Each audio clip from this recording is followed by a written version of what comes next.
Eden tells Shawn that Shawn was his assistant in this fight. Shawn asks why he has to be an assistant and tells Eden to talk normally without using construction terms. Eden says that then Shawn can be a helper. The masked man asks why the two of them were fighting each other. Just then the little girl calls him Slandy. She presents him with a special product she made.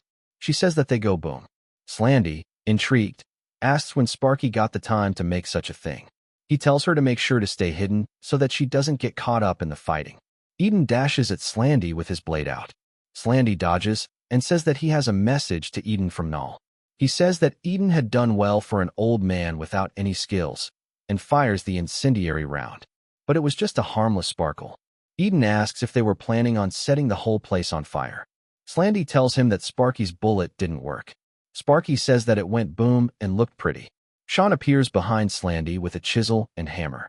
He apologizes for having to borrow the tools and starts chiseling like how he saw Eden do to him. Eden is both impressed and proud. But then Sparky launches knives attached to fireworks at him. The knives leave a few shallow cuts on Shawn. Slandy says that this Shawn kid wasn't half bad. Sparky tells Slandy not to leave his guard down, as Shawn was someone who was called a legend. Slandy prepares to remove his mask and asks if he should start fighting seriously.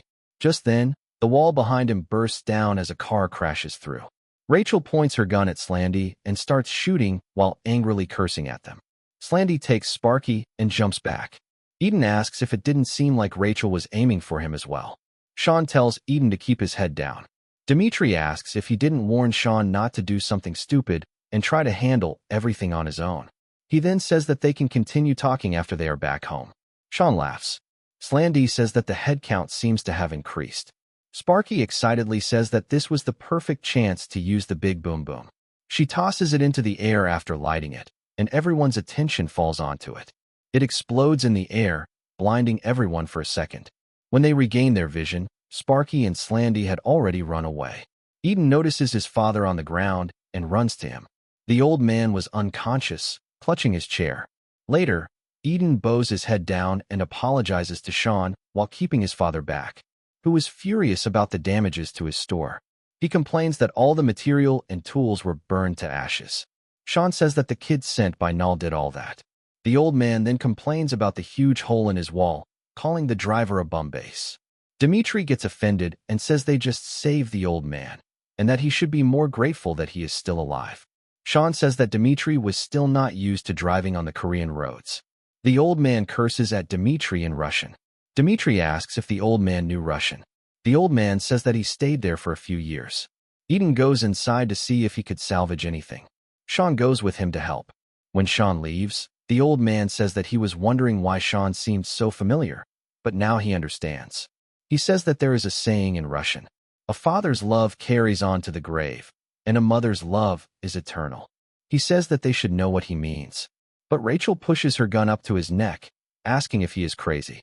While Eden was lost in thought looking at the pictures, Shawn asks what Eden planned to do from then on, asking if they were in danger now that Null had abandoned the deal. Eden says that he will hide somewhere with his father, since he wasn't confident in fighting Null like the others.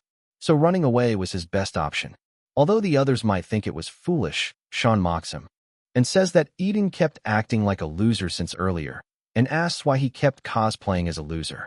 He asks if Eden didn't just want to protect his father. Shawn says that unlike Eden, the version 2s like Shawn were bound by something called the 3 absolute principles. And among the 3, if the parent's safety is threatened, ignore the first 2 principles and prioritize the parent's safety. That is what the 3rd principle dictates. Shawn says that until recently, he thought that these principles were what motivated him, but that wasn't the case. He says that he was able to confirm that after meeting Eden, handing Eden's family picture to him. He says that he learned that family just wants to protect each other no matter how they do it, without the need for any reason to do so. Before leaving, Shawn tells Eden to let him know if Eden ever needed any help. Shawn says that he can even request Sophia for help if needed. Eden, stunned, asks if Shawn was talking about the Alexander Sophia. He asks who in their right mind would mention her so casually like that. Shawn thinks that others might not understand. Shawn tells Eden to forget about it and asks Eden to make sure to have a good talk with his father. Eden tells Shawn to stop treating him like an old man. He tells Shawn to call him Big Bro instead of Mr. Shawn gets flustered, finally getting the big brother that he always wanted.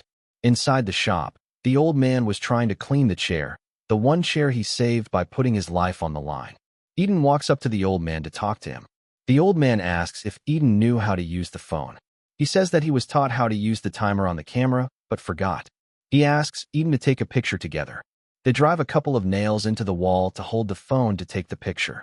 The old man pushes Eden back toward the small chair and makes him sit on it. He asks if the chair was a bit smaller for him now. The old man says that he was always late with things.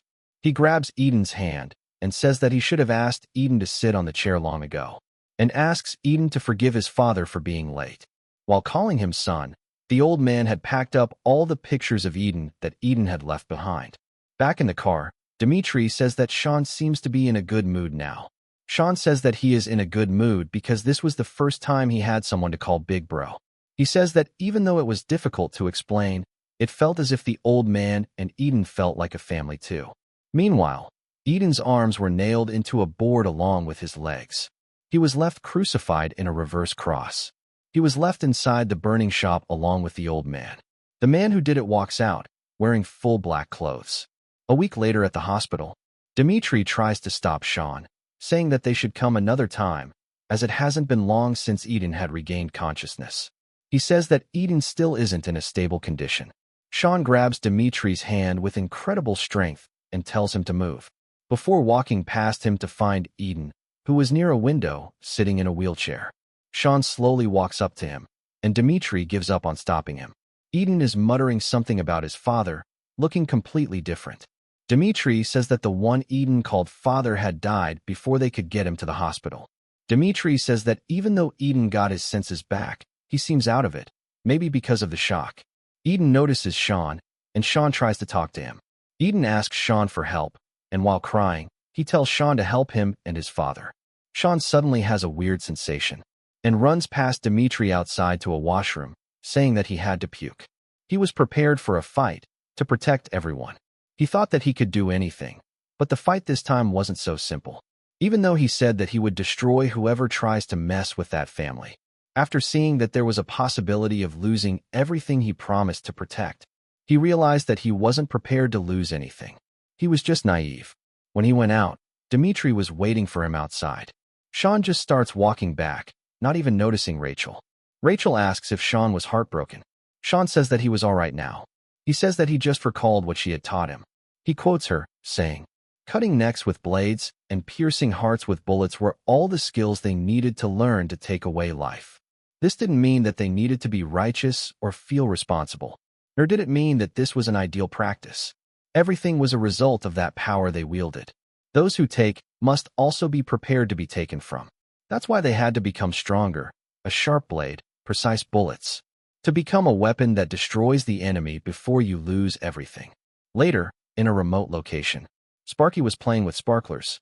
She shows the star-shaped one and says that Slandy could have it.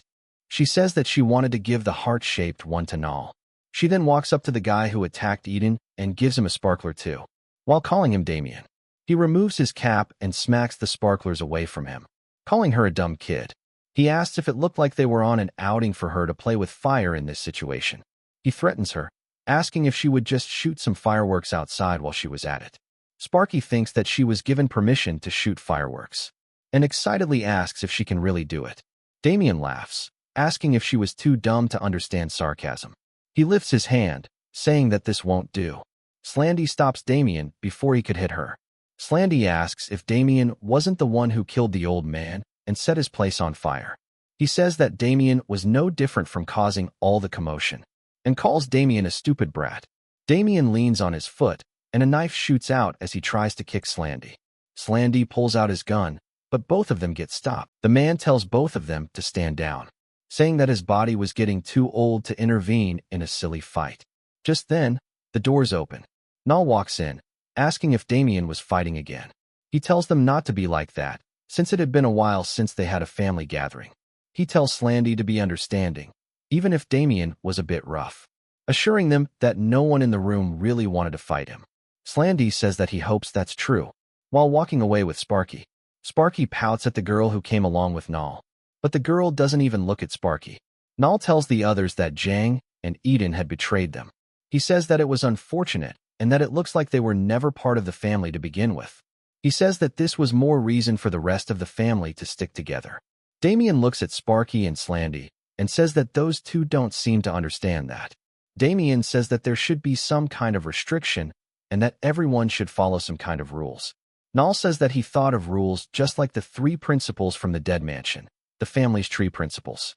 The first one is to use all their strength only for the family and no one else, so no individual activities.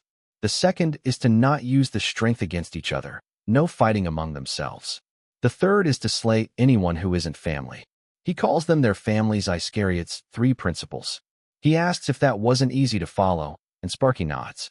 He then asks the girl, who was called Sika, to hand a file to Slandy, and says that he has a request for Slandy. He says that there was a child he wanted Slandy to recover. Back in the hotel, Shawn prepares a travel bag. Eugene asks where Shawn was going. Shawn says that he was going to find Null. He says that he found a phone Eden gave him, and that there was a location in it. Eugene says that he was also going with Shawn. Shawn asks what Eugene could possibly do to help him. He asks if Eugene was going to whine unnecessarily again. He asks what he was supposed to do with people who can't even take action without orders. He says that they will just get in his way. Jang says that he thought Shawn had become stronger, but his personality seems to have gone off the rails or something. He says that it wasn't his problem either way, but still tells Shawn that it was pointless to follow coordinates from the phone. Shawn gets angry and asks what Jang was going on about.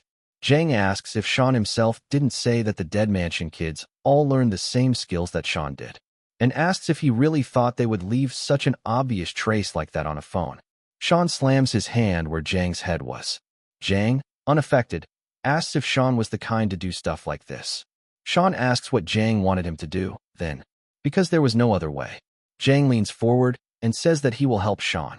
Jang says that he knows exactly what Null is planning, and that he happened to have a debt to settle as well. Jang asks if Shawn was ready to deal with Null the fun way. Jang says that Null had once told him to retrieve 2 good kids. Obviously Shawn was one of them, and the other was a kid named Morgan. Jang says that Morgan should be around 19 now. Shawn says that that means Morgan should be a version 1. Jang asks what that means. Shawn rushes it off and asks what they were doing in an audition. Jang gives Shawn his number and says that this was the only lead he found about Morgan's whereabouts. He heard that the president of this entertainment company was the buyer. His plan was to directly approach the president of the place first. Shawn says that he doesn't know anything about idols. Jang says that since Jang was so handsome, the audition would be a piece of cake for him, and that he would be able to meet the president the fastest this way. Shawn asks if Jang even researched a little bit before coming here without even knowing what kind of company this was. Jang asks if this wasn't an entertainment management company.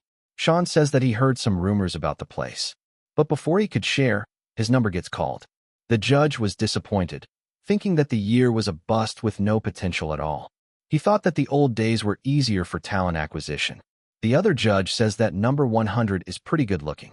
The judge looks up as Jang introduces himself, and the judge starts thinking that Jang was the perfect candidate he was looking for. But then the other guy asks what they were supposed to do about number 101. He asks why a clumsy kid like Shawn would even come to the audition. The primary judge says that the other guy wasn't seeing the full picture. Even though Shawn looked like a delinquent, he asks the other guy to look at the two of them as a pair. Shawn asks if he really has to take an audition himself. Jang says that he would stand out too much if Shawn wasn't next to him. The judge asks what was something Jang was good at. Jang says that he has a good-looking face. The judge says that he can see that, but asks if there was anything else. Jang says that he can fight, Aikido that the carpenter had taught him. Shawn says that the judge asked what Jang was good at, not mediocre at. Shawn asks if Jang did lose to him and also got stabbed by Miguel. Jang says that Jang is strong. Shawn asks why Jang got that crazy eye again and asks if he wanted to fight. The judge starts fanboying, thinking that this was an act. But they actually start fighting, and both of them start bleeding. The judge jumps up and tells them to stop. He calls security, saying that Jang's face must be protected. Shawn gets detained. Shawn says that he was also hit and asks why he was the only one being grabbed. The judge asks if Jang could lift his face a little. Jang says that it was just a little itchy. Shawn gets dragged out, and one of them places his hand on Shawn's shoulder. Shawn says that the security would be wise to let go of him. The security tells him to quietly follow them. Shawn slams that man into the ground. Shawn says that he warned the security while kicking him. More security approaches him, saying that Shawn seems to lack some lessons in manners. He gets taken to the basement and pushed out. The rumors that he heard turned out to be the SGT Entertainment's dark secret. While they were an entertainment company that puts out top idols on the surface, the truth was that they were a company that forces people to sign unfair contracts. They were rumored to be a company run by one of Seoul's greatest organized crime syndicates. The gangster asks if this was another trainee causing trouble. The security says that this wasn't a trainee. He says that Shawn came for an audition but looked like he lacked manners. Shawn cuts the security guard's wrist and says that this sure looks like a rat's nest.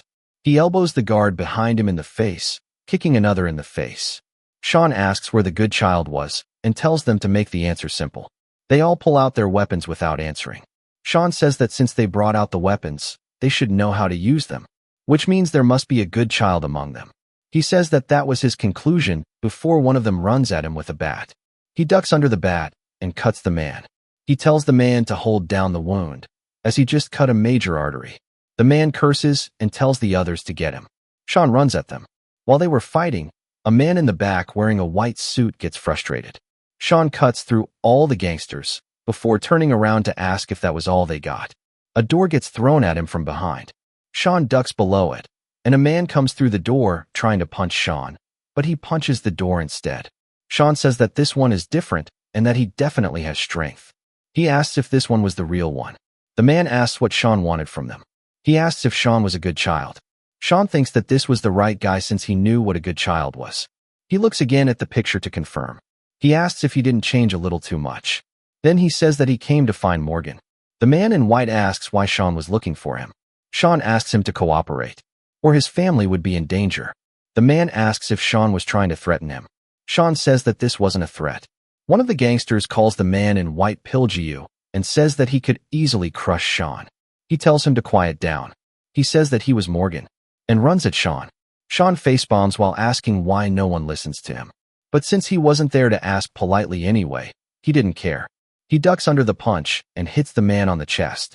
The man is surprised that a kid as small as Shawn could output this much strength. Shawn says that he wasn't done yet. He uses the iron fist technique to hit the man on the back of the head, slamming him into the ground and knocking him out. Shawn says that this was why he was asking Morgan to come while he was asking nicely. Someone screams, Pilgu, behind him, and appears next to him. When he turns around, she hits him with the same technique that he just used. He asks how she was able to use the iron fist. He asks who she was. Her face matched the one in the poster he saw. He asks if she wasn't the idol Moa. Meanwhile, Jang was stuck getting his makeup done. Jang asks if this was a part of the audition as well. The judge quickly says that it was. He says that they might as well do a camera test now. Jang asks if he would pass if he did this. The judge says that passing wouldn't be a problem and says that they could sign a contract he wants. Jang says that he can't sign it. The judge asks if Jang was already affiliated with another company and that they would pay more. But Jang cuts him off and says that he wants to meet the president of the company first. He says that he has to find the guy in the picture. He shows the picture to the ladies doing his makeup and asks if they know him. One of them says that the picture looks familiar and asks if the judge knew who it was. The judge looks at the picture and says that the Morgan person looked exactly like Moa when she was young. He asks where Jang got that photo from. Jang says that it was a secret and asks who Moa was. The judge points at the poster behind him and says that that was Moa, their company's #1 star. Jang asks if Morgan was cross-dressing. The judge says that even though she acts a little weird, she was definitely a girl. He says that something like this could be bad for an idol image, since she was a bit too rough for a girl. Moa once again declares that she was Morgan.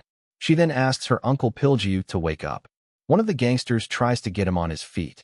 Moa punches Shawn into a room and tries to wake Pilgu up by slapping him, and he wakes up. She calls him old to get knocked out by a kid's punch. Shawn comes out of the room, saying that her punch wasn't half bad, but still far from the punch of a lady he knows. She gets ready to fight again. Pilgu tells her that Shawn was similar to her. She says that she figured as much after seeing that he was looking for Morgan. She is more worried about why she was mistaken for Pilgu, asking if her face was that bad-looking lately. Pilgu says that she really needs to work on her rude attitude while being an idol. She says that she understands that Shawn dared to put his hands on her uncle, and says that Shawn is dead while trying to punch him again. Shawn dodges. Shawn was unbothered. Looking at her fight, he thinks that her specialty as a version 1 might have been combat, but he calls her very disappointing. She asks what he just said. He asks how many hits she can take. But before he could hit her again, Pilgu tackles him away, saying that he won't let Shawn harm her. Shawn, however, plants his foot back and stops Pilgu from pushing him. Pilgu shouts Morgan's name. She says that it was nice knowing Shawn, and asks him to sleep well while vaulting over Pilgu to land a kick on Shawn's face, saying that he will always protect her uncle. Shawn, still fine, asks if this was all she got.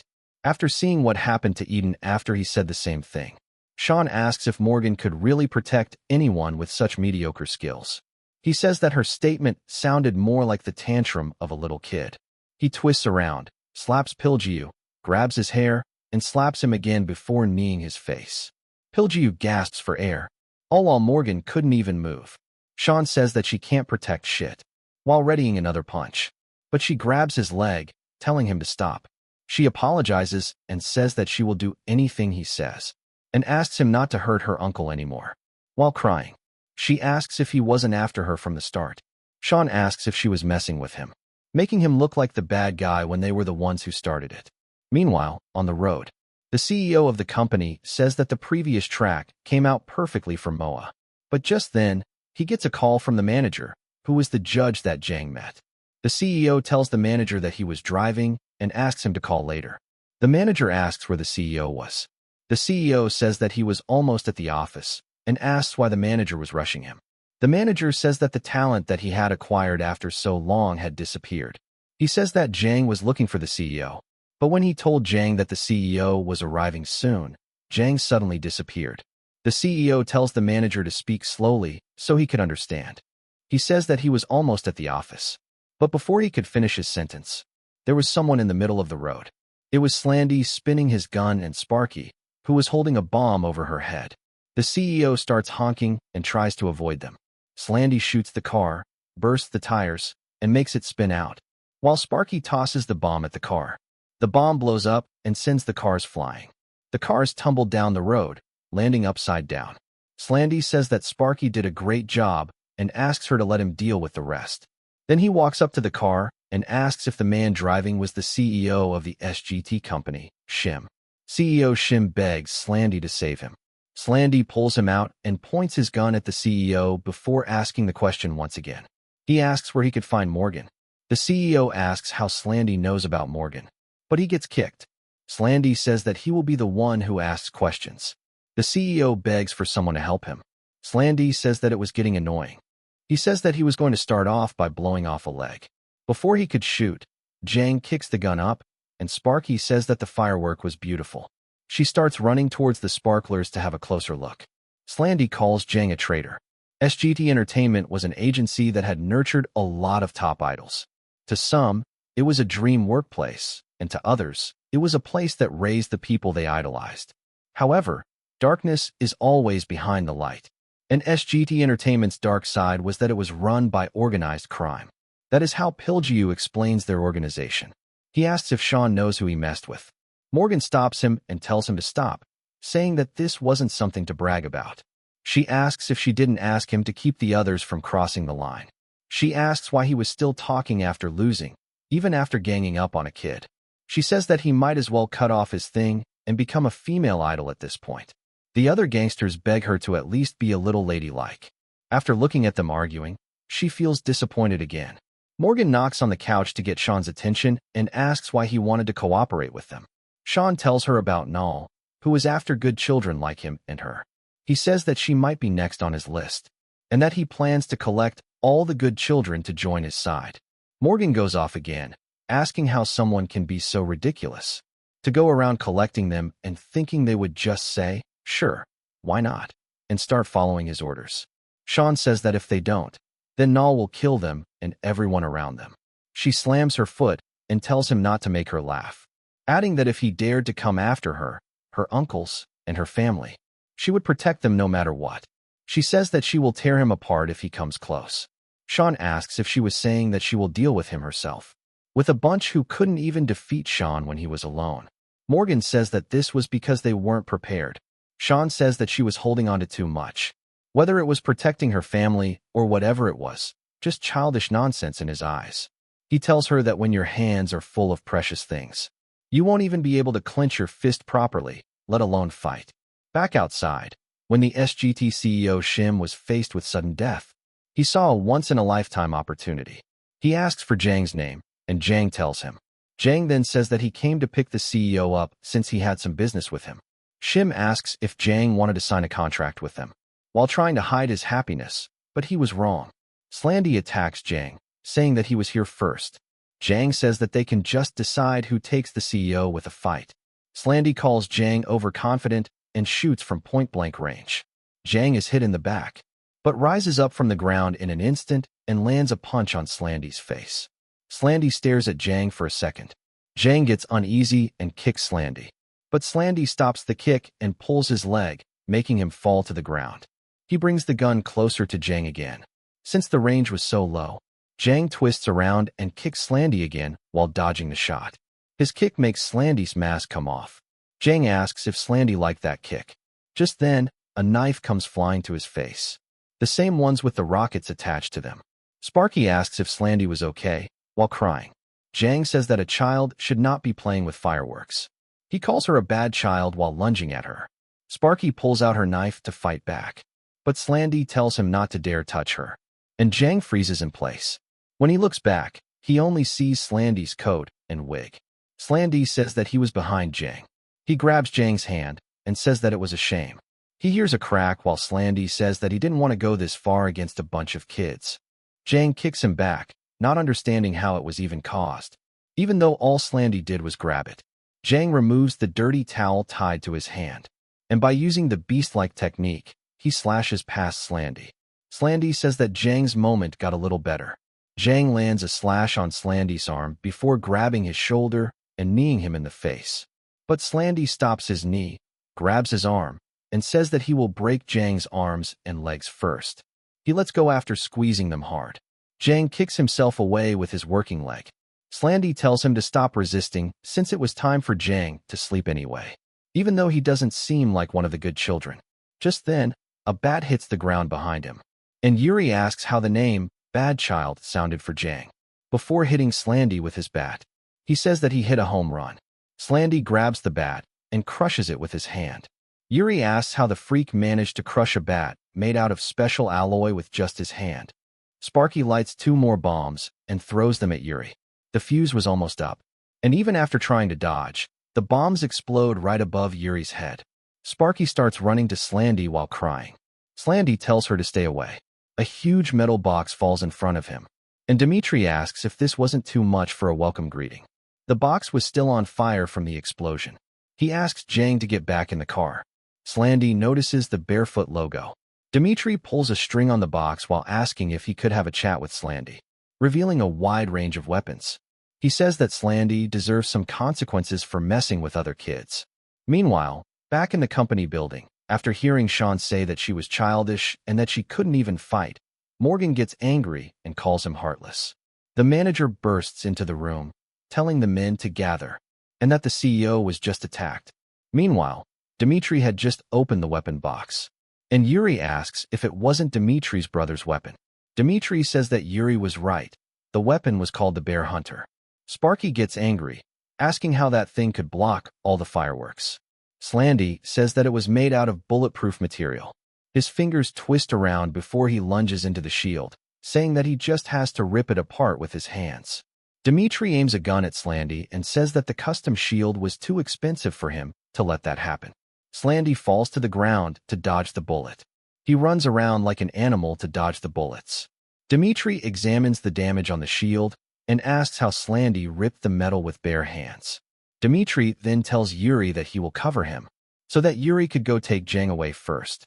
Yuri says that he understands and runs to Jang, but Sparky says that she can't let it happen, and shoots a firework at Yuri.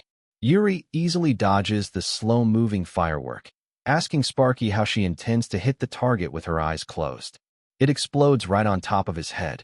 Slandy laughs while telling Yuri to burn to death. Yuri just walks out unharmed. saying that he was much better at dealing with fire than water. Slandy asks why Yuri doesn't just go into the water then, while trying to push him off the bridge.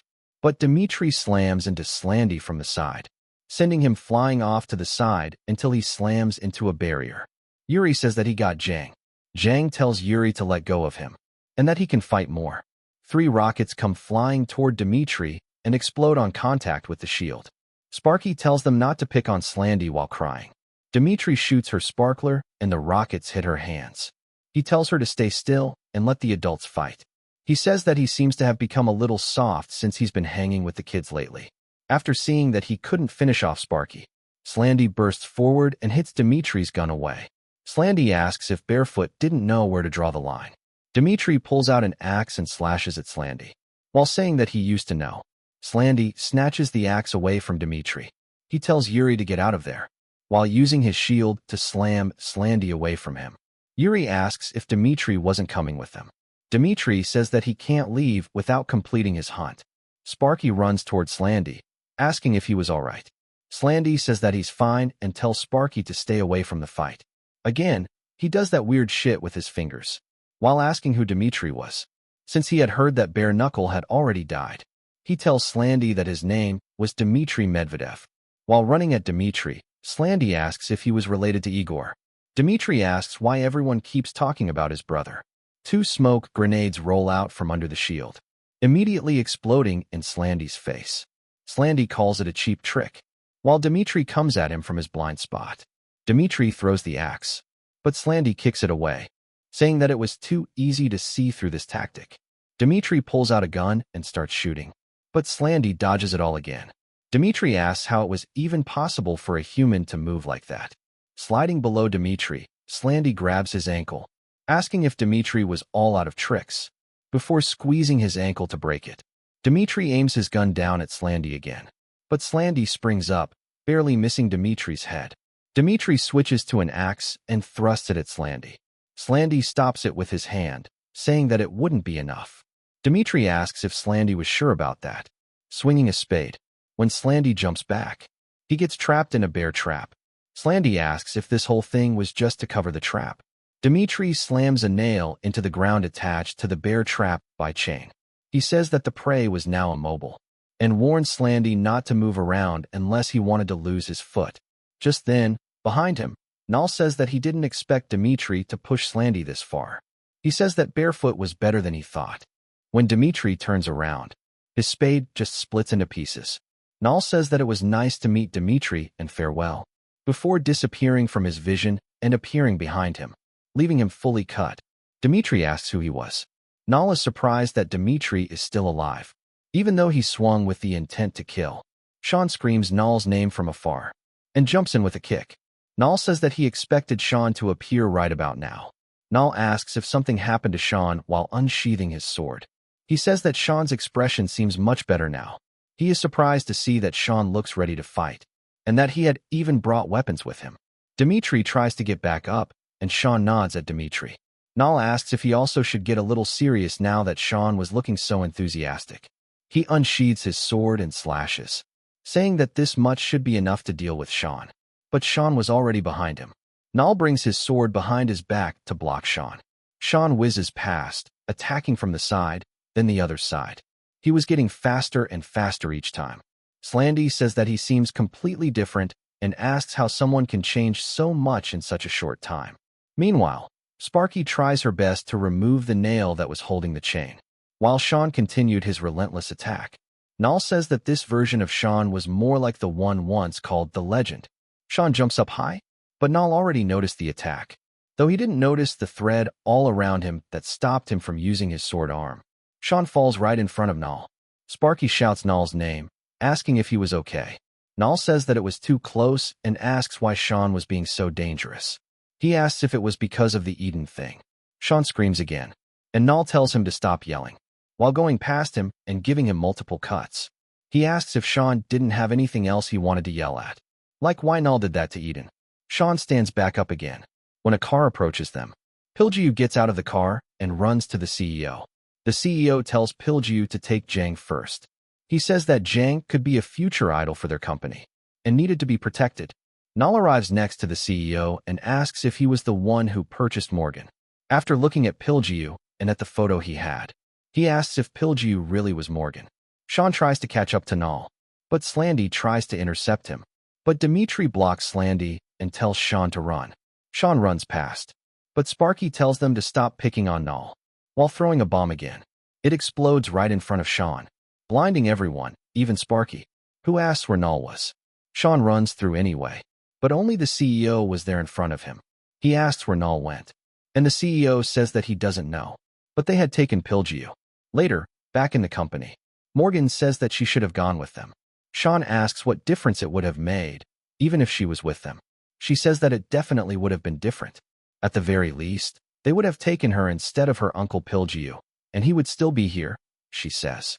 Shawn says that this was the exact reason he left her behind. He asks if it wasn't good that the whole situation ended just with some gangster getting taken instead. Morgan asks if Shawn was being serious with that. Yuri tells the pink-haired girl to keep it down. He asks if she doesn't see a patient resting there, and who she thought was the reason they had to go through all this. Dmitri says that it's fine, and that what Shawn said was also right. If the target was Morgan, it was better that the situation ended this way. She asks why all of them keep saying the same thing. Dmitri cuts her off and tells Shawn that he was wrong in saying it to Morgan. Even though the gangster was a nobody to them, he was still someone Morgan considered family. He says that the last thing he should have said was calling the outcome good in front of her. The CEO lifts his arm from the side of the room, asking if he could speak. He says that he somewhat understands the situation now, but then asks what they were supposed to do about Pilgu now.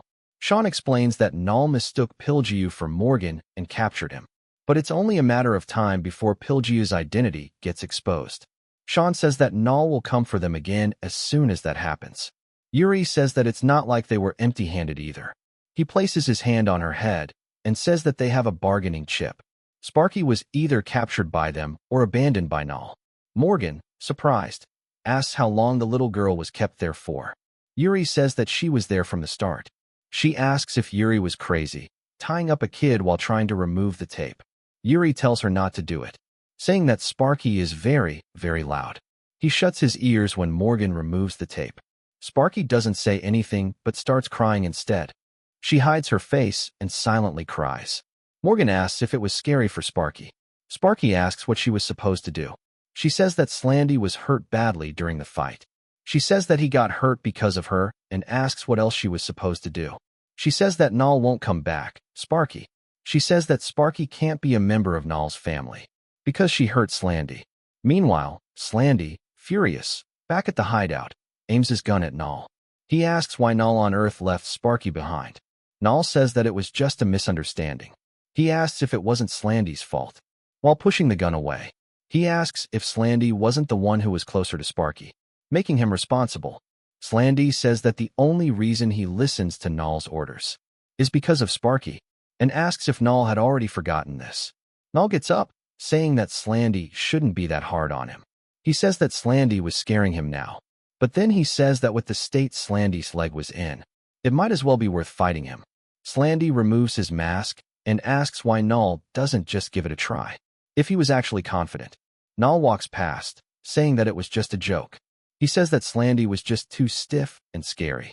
He says that there was no reason to worry about Sparky, as they were going to get her back soon. But first, he walks up to Pilgu and asks if they should deal with the fake Morgan first. He puts his sword below Pilgu's ear. Pilgu says that he wasn't a fake. What he was a good child from Dead Mansion called Morgan. Null slices off his ear and tells him to stop blabbering nonsense. Null asks what Pilgu thought the reason was for keeping him alive still. Pilgu says that Null is probably planning on using him as a hostage, exchanging him for Sparky or Morgan. Null says that he wasn't even considering that as a plan. He says that he was just curious to see if Pilgu, who was willing to sacrifice himself for Morgan, were to fall, how the real Morgan would react when she came looking for him. A little later, in the basement of the hideout, the butler says that he feels sorry for having to treat a rare guest this way, but it wasn't polite to take too long, so he asks if they should wrap this up soon. He says that he would appreciate it if Pilgu could tell them whatever information he had about Morgan. Pilgu asks if they were deaf. He says that he was Morgan. The butler forces his mouth open and says that such lies won't work, since he doesn't see the ability that Morgan was supposed to have in Pilgu. Pilgu wonders how these guys know about her ability. Slandy comes to the room and says that this technique won't work on people like Pilgu. He says that guys like him were all the same, and that stuff like torturing or bribing would never work on them, since he doesn't put himself above the others. So to him, it doesn't matter if his ears are chopped, or if a couple of fingers or toes are gone. The butler says that this makes it a bit difficult for him, and asks what he was supposed to do then. Slandy says that he will take care of it, and that he knows exactly how to deal with someone like Pilgu. He says that it's not about where you target, but about who you target. That's the most important. Back at the SGT building, Morgan comes out of a room, and the CEO asks if the kid was all right. Morgan says that Sparky cried for a while and finally calmed down, then kept talking about Slandy before falling asleep. Shawn asks if Morgan was joking. He asks why she was acting like Sparky's mother instead of asking her for Null's location. He tells her to move aside so he could ask Sparky himself. Morgan blocks the door and says that she won't let him go in. She says that Sparky won't escape the building anyway, and asks Shawn to let her rest a bit before he asks her all these questions. Shawn leans closer and tells her to move again. Morgan says that she also wants to do whatever it takes to find Pilgu as fast as possible, but picking on a little kid wasn't the right way for her. She asks what Shawn could even do after getting Null's location. She asks if he didn't just lose to Null and asks what would be different next time. She tells him to look at himself and the people around him, and that being stubborn won't change anything. Shawn says that that was the reason he was trying his best to do anything he could. She headbutts his face and tells him to at least come up with a plan before running his mouth, and tells him to stop huffing and puffing around like some edgy middle schooler. The CEO stops her and tells her to watch her language, and apologizes to Shawn. Morgan asks if Shawn thinks he was the only one who was frustrated and the only one mad. She says that it was her family that was kidnapped, not his. He gets a memory of Eden and gives up, telling them to keep an eye on Sparky and get some intel fast. He then asks if there was some kind of room he could use for training. The CEO tells him about a gym in the basement that Morgan used to use. Shawn goes to the basement while saying that he was going to warm up, and tells them to let him know if they found something. The CEO sighs, wondering what he got himself into. Shawn plugs a card reader into his phone while going down to the basement. He feels frustrated because he knew what Morgan said was true. He was now using the footage he got from the shield that Dmitri was using. He thinks that he should have enough footage to at least prepare a little bit. He had thought that he had gotten stronger, but there was still a gap in skills between him and Null. When he gets to the room, he asks if the room really could be considered a gym. The weapons were all real. He wonders who trains with real weapons. Morgan says that he was an actor as well. He says that practicing those would be useful at some point.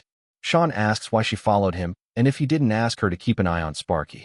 She peeks at Shawn's phone and asks if the white-haired guy was Null, and says that he looked very handsome.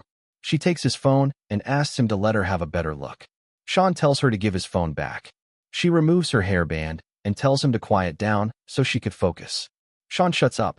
The CEO says that he just wanted to celebrate today, but now he's stuck dealing with this mess. He thought that they were never going to be involved with Dead Mansion again. Yuri asks where the pink-haired girl went off to. The CEO gets scared after suddenly seeing Yuri right next to him. Yuri says that the others told him to stick next to the CEO, just in case. The CEO asks if he couldn't make himself known first. Yuri asks if the pink-haired girl was really also from Dead Mansion. The CEO says that she was, and that he adopted her when she was young. Yuri says that the last time it was just a dude who was using nail guns, and asks what was special about the pink-haired girl. The CEO asks why Yuri keeps calling her pink-haired girl, when she has an idol name called Manhwa. Then he says that he was planning to make her an actress at first, and that this was the reason he asked for someone with those aspects. He says that what Manhwa was really good at was method acting. She gets into position and asks if she looked similar to Null. Shawn asks if she was messing with him. Her skill was able to copy Null by about 65% just from that one video. She bends low and slashes just like Null had. Shawn says that this move was Null's. She dashes forward and asks when Shawn was looking. Shawn quickly pulls out his knife and blocks her swing. She asks why Shawn was getting so riled up for. She asks if it was because of Null. Shawn grits his teeth and dashes at her, and she says that he has a good expression now, just like Null. She starts swinging again and thinks that even with such little information, By the way she was moving, she was sure that Null was a monster. Shawn appears behind her and says that it wasn't because of Null. She is caught off guard, and Shawn hits her sword up to the ceiling and kicks her leg, making her fall. He stops his screwdriver right before her eye, and the two of them just pause for a few seconds on the ground. She gets flustered and tells him to get off. Shawn tells her that he was mad because of Eden. He says that Eden was always saying things no one understood and was a very old man. His tears start falling onto Morgan when he says that Eden kept asking Shawn to call him older brother. Morgan wipes Shawn's tears off and says that it was fine. She leans closer and says that he could cry without holding himself back. She asks why he kept acting so tough. She says that he was still a child on the inside. She says that crying whenever they want is a child-exclusive privilege. Shawn leans into her shoulder while sobbing. Rachel was about to open the door and come into the room, but Dmitri says that she should probably let Shawn be.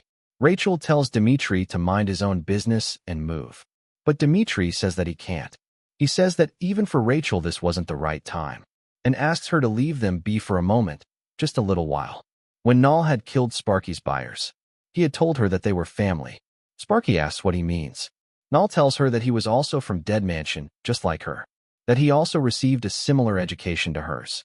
He says that they were brainwashed since young, taught to use their strength for their parents and their family. Sparky asks why Null killed her family. Null kneels in front of her and says that those who simply use them are neither their parents nor their family. He says that a family wouldn't let each other get hurt. He says that those who buy them are nothing more than buyers, just people who see them as tools. He lights a match and says that he will be her real family, not a buyer that orders tools around, but a real family. While giving her a sparkler, he says that his name was Null, and says that it was nice to meet her. Just then, a man appears before Null. Null looks at him. The man was in front of Null, trying to grab him. It was Slandy, and he asks what Null was doing. Null says that he made sure to come at a time when Slandy was away, and that Slandy returned faster than he was supposed to. Null says that Slandy's nickname should be Slenderman Roman. Sparky tells Slandy to stop. She comes between them and says that Slandy should stop fighting Null. She says that Null was now Sparky's family. She says that Null had taught her that her dad was just a buyer, and that he wasn't her real family. She says that a family wouldn't let each other get hurt. Slandy tries to talk to her, but Sparky asks Null if Slandy was also their family, and says that Null shouldn't fight Slandy either. Null says that she was right, and says that they were all family. Slandy tells her to get a hold of herself, and that Null was lying to her. Null calls him by the nickname Sparky had given him, and says that he will be in his care, with an evil smile while putting his blade around Sparky's neck. Morgan says that she really thought she was going to die. She says that it was hard since she hasn't been training for a long time. Shawn says that he never thought this was possible. He says that Morgan really was just like Null.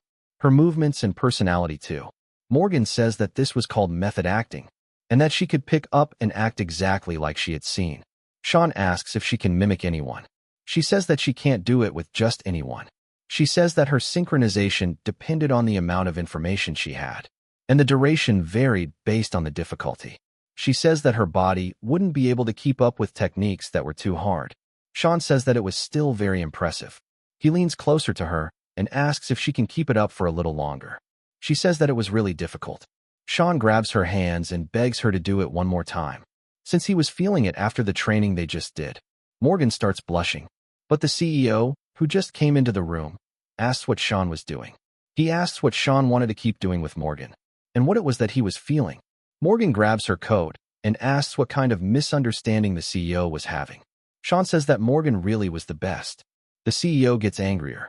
Morgan says that the CEO got the wrong idea and tries to stop him. Just then, a gangster comes in looking for him. He asks the gangster to give him a knife. The gangster says that he got a parcel for the CEO. The CEO says that he didn't order anything, still glaring at Shawn. The gangster says that it was addressed to Morgan, not Moa. Shawn knew what was happening and tells the CEO not to open the box. But it was too late. Morgan peeks and sees that it was Pilgu's ear, with a note asking where Morgan was. Morgan feels sick. They sit down to talk about it with Rachel. She says that there was only one answer. She asks them to bring Sparky so that they could return the favor. Morgan asks where the conversation was even going. Rachel explains that if they were going to use the hostage, they should do the same. She asks why they left the hostage alone. after not capturing her without even making her spill something important. Morgan asks if Rachel was saying they should be just like those monsters.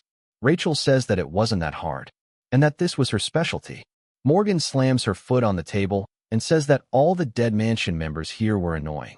Rachel asks if Morgan wasn't one of them, too. The CEO tells Moa to stop and says that they should also take action. He says that what Rachel was saying was true, that they shouldn't have left that kid alone in the first place. Morgan tells the CEO that they can't stop the law.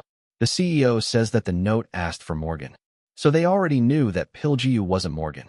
She says that he promised her not to do bad things anymore. The CEO says that he will bring Pilgu back no matter what. He says that the kid was just a cost of this. Even if he felt bad, he grabs her hand and asks her to let it slide this once. With tears in his eyes, he bursts into the room, remembering the days when he and Pilgu were laughing together. Sparky was just sitting in the corner of the room. He apologizes to her and says that he was in a rush. He asks her to tell him where Null was. He asks if she could just tell him without making him go far. Sparky was just murmuring that she got Slandy hurt, and that a family isn't supposed to let each other get hurt. He grabs her and pulls her up, telling her to listen to him and asking where his friend was being kept. He begs her to just tell him. She just says that Sparky wasn't part of the family anymore.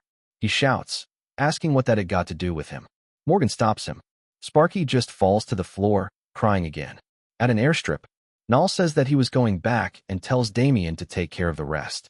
Damien says that he will make sure to return with Morgan. He says that they must have gotten his present by now, and if that wasn't enough, he says that he could send a couple more of them. Null says that Damien was too much. He asks if Damien knew what they had done to Sparky, and asks what if they harmed her. Damien starts laughing, asking what that had to do with him. Null just goes to the jet, saying that Damien really wasn't a good child. Damien says that was the best compliment he's ever gotten. When he was walking away, he gets a call from the butler Dominic, and Damien asks if Pilgu finally said something. Dominic says that something went wrong. He says that Slandy took the hostage and disappeared. At the SGT office, Pilgu walks up to the front door. He tells the guard to leave, and Slandy rolls a bomb forward to the guard.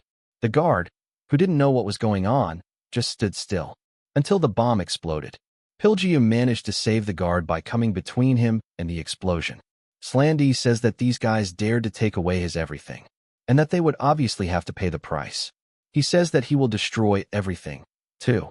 He says that if they wanted to save even a bit of the company, they had to bring Sparky to him.